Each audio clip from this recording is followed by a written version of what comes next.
Welcome to the fish tank. Hey everybody, Fishman here, and welcome to another viewer request video. This one actually doesn't come from just one person. A number of people who saw last Friday's video, the one where I did the install for the airlift filter on a client's tank, they wanted to see how that was put together. Now those of you who have seen this build before, or this style of build before, because I've done a few of them, I'm also going to cover some of the thought processes I go through as I design filters, so there'll be something for you as well.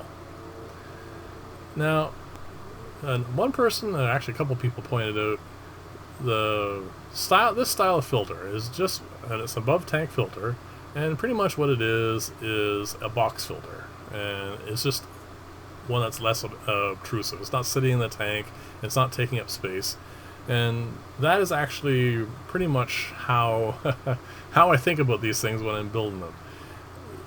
When you're designing a filter for a tank, I mean, a lot of commercial filters will go through things like how much water flow there is, how much material there's going to be for biological and mechanical filtration, and all those sorts of things. But the funny thing is when I actually design a filter, I don't really think a lot about things in those sorts of terms, because, I mean, for me, what a filter needs to be depends on what I'm going to be putting in the tank. I have some tanks I've set up which have very, very minimal filtration, and we're talking not small tanks, we're talking big tanks. And the reason for that is there'll be a lot more plants in it, there'll be a lot more,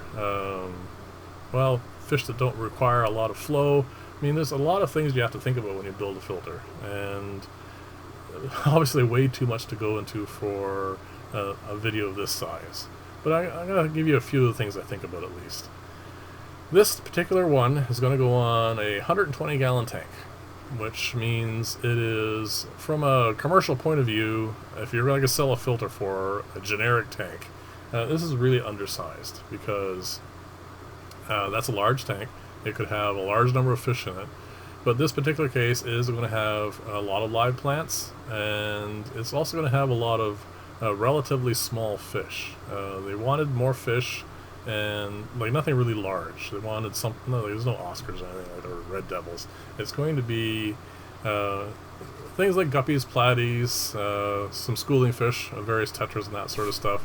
And therefore it doesn't really need to be that large, the filtration anyway, because there's going to be a good gravel bed, and there's going to be a lot of circulation from air, and there's going to be a lot of plants in there to help the filtration as well. And because there's a lot of light in the general area, I'm going to probably also put some form of planter filter on top of this as well later on. So this is going to be probably a kind of a minimalist filter for this size. Normally if I were just building this for like a generic tank, one where I didn't know what was going to go into it, the maximum size I'd probably put this on would be about 40 or 50 gallons, just to be on the safe side. But like I said, because I know what it's going into, I can push the limits a little bit. So what I've done so far in this build is I'm just putting together the box. It has the holes I'm going to need, exactly the same positioning as the other build. This one, you'll notice, is considerably deeper. The reason for the depth is twofold. First off, I really want to push the limits for how much I can lift water out of a tank. I know I can do about 3, maybe 4 inches. This is 4 inches, so this is going to be kind of a cap, and I want to be able to tinker with this. I want to be able to find different ways of getting reliable and usable flow up 4 inches out of an aquarium.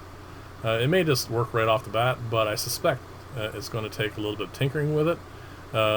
One of the pipes, the ones that where there's 2 holes are going to be, are at the same height as the other build.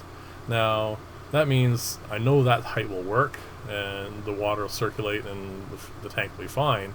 But the big chamber is going to have another 2 inches of height to it, and I want to see if I can get that to work reliably. So this is going to be a bit of an experiment as well, which is the kind of thing I like to do. But because I know, I'm going to be the one maintaining the aquarium, I know what's going to go in it, I know the rate at which things are going to be in it, how it's going to be fed and everything. I can take a little bit of chance with this. I'm not too concerned about it, in other words. So what I'm going to do here is, because the last build, the tray where the matin was going to go was right on the bottom, well, raised up a little bit so water can flow underneath it.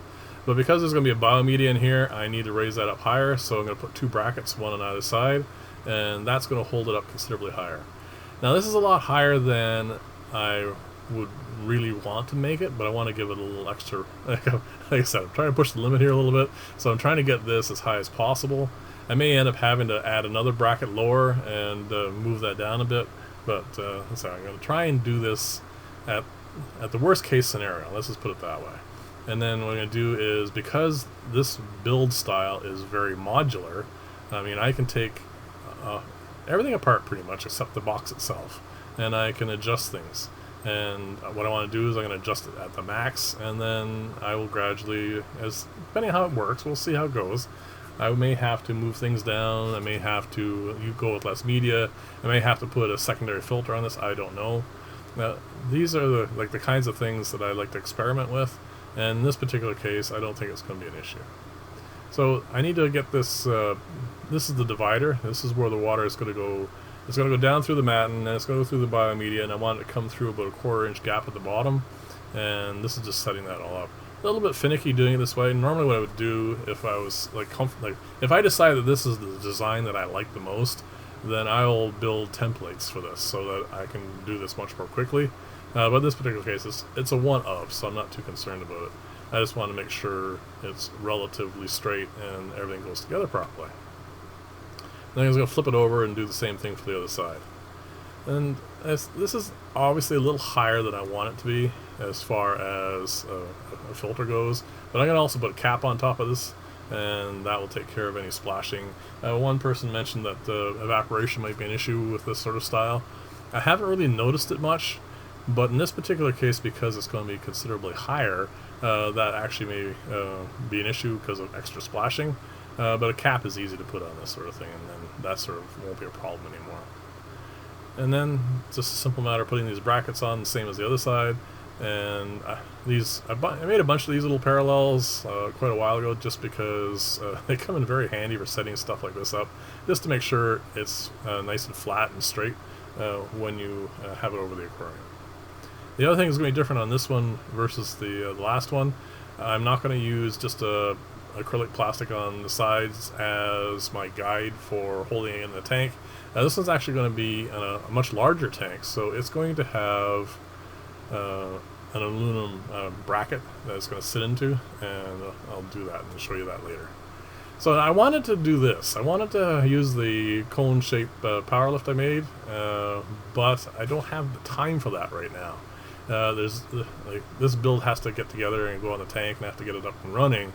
So I'm just going to use the first 2 steps of that, but because, like I said, it's modular, I can add additional steps later on and tinker with it and do all sorts of stuff. I just need this thing up and running in a couple of days, actually. So I need to get this build going.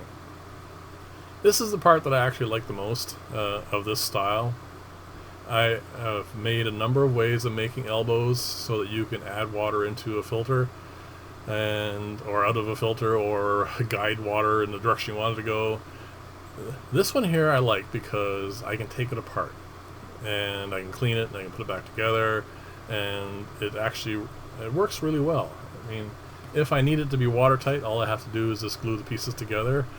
But because of this style, and actually if you guys want to build a filter yourself, this is the perfect one to do because it's above the aquarium. If you mess up on the gluing, it's only going to drip back into the aquarium, so it's not a problem. And that's actually the coolest thing about this sort of thing.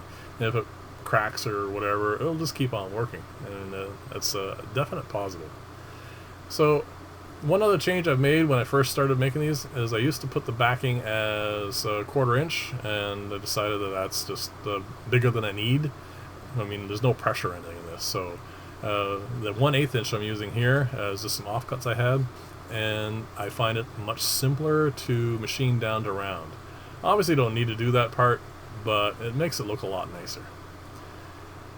So because this video is getting really long already, I've cut out the machining of the pipe because all I'm doing is just I want this to be removable and adjustable and everything, so I just took a little trim off of the ends of the pipe just so they fit together more snugly, or sorry, less snugly. I don't want it to be a friction fit.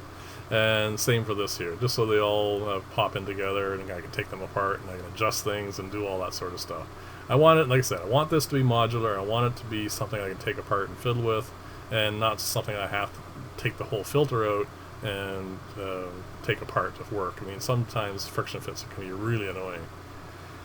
So all I need to do now is take that end piece, the elbow where they join. I'm going to round that out, and the nice thing about this is I don't have to go back and forth. All I have to do is just move the blade closer, and it just pairs it right down. It's really very straightforward.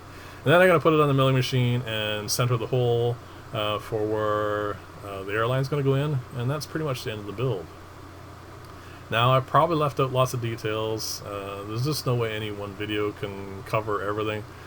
If you have questions or anything along those lines you want me to cover, just definitely leave a comment below. I'm keeping up with the comments. I will try and do that as long as I can. So definitely do that. And if you like this style of video, please like and or subscribe, and always let me know what's going on, because that's the important thing here. And there you go. This is the part I like the most. I like this style. I'm going to keep this style. I want to work with it for sure because it looks nice, it's easy to clean, and it works, which is the most important thing, I suppose. There you go. There's the filter all put together. I didn't show you the other bar build I did because there's more stuff I want to do with that. But after I get this running, I'm definitely going to be fiddling with it, and there'll be other aspects of this video. So anyway, thank you for watching again, and I'll see you in the next video, and bye for now.